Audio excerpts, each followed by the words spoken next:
Jose Mourinho to Real Madrid, here we go এসে গেছে। And ভাই, সবাই খুব এক্সাইটেড যে জোসে মুরিনো কিরকম টাইপের ফুটবল খেলাবে রিয়াল মাদ্রিদে। আমি আমার ওপিনিয়নটা দেব। আমি ঘন্টা জানি না কিরকম ফুটবল খেলাবে, কিন্তু আমি এইটুকুনি জানি যে ভাই, Real Madrid will become a very entertaining club or football team under Jose মুরিনো।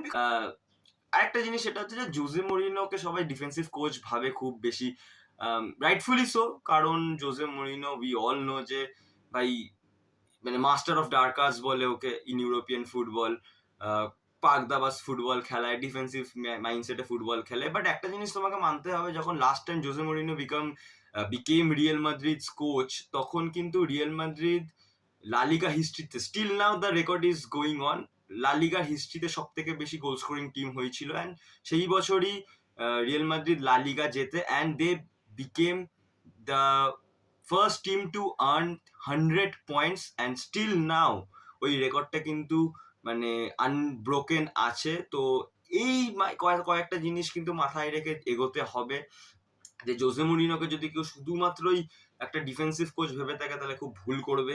কারণ হি ইজ, মানে he can adapt, but obviously এত বছরে ওর ফুটবলিং স্টাইলটা কিছুটা হলেও ব্যাকডেটেড হয়ে গেছে। But after all Jose Mourinho ভাই, মানে you hate him or you love him, but you can't ignore him. মানে হি ইজ আ ক্যারেক্টার ভাই, মানে he is a full on entertainer. Footballing অ্যাসপেক্টটা যদি আমি একটু বাদও দিই, কারণ অবভিয়াসলি একটা as a coach, as a manager, football টিমের ফুটবলিং ট্যাকটিক্স, ফুটবলিং অ্যানালাইসিস, এইগুলোই সব থেকে বেশি আগে। But Jose Mourinho is beyond that, এটা মাথায় রেখেই তোমাকে চলতে হবে। And honestly speaking, just because of Jose Mourinho, Chelsea will not qualify for the upcoming season's Champions League. So I am going to support Real Madrid because of my GOAT manager, the special one, Jose Mourinho. I love him. I am a Jose Mourinho paglu. As a Chelsea fan, I love him and I have followed him for many years.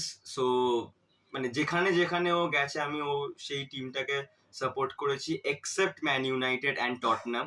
So Jose Mourinho, I love that manager. আর একটা জিনিস কি, যে Jose মুরিনো Real মাদ্রিদে এসে না প্লেয়ার্সদের একটা role clarify করে দেবে, ভাই this is your role, you have to do according to that.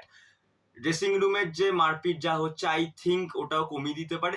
দুটো রিজন, এখানে দুটো জিনিস হতে পারে, ইদার ওর ড্রেসিং রুমকে পুরো সেটেল করে দেবে, বা 4-5 মাসের মধ্যে ড্রেসিং রুমের সাথে লড়াই ঝগড়া করে ফাক অফ বলে দিয়ে চলে যাবে। এই দুটোর মধ্যে একটা হতে পারে।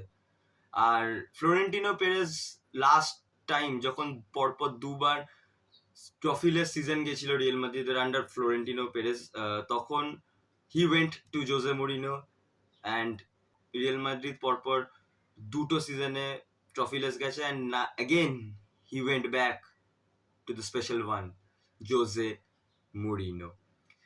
কমেন্ট ডাউন বিলো যে এই যে রিক্রুটমেন্টটা, এই যে অ্যাপয়েন্টমেন্টটা রিয়াল মাদ্রিদ করেছে কেমন হয়েছে, তোমাদের কি থটস, রিয়াল মাদ্রিদ কি করতে পারে ইন দ্য আপকামিং সিজন জানিও।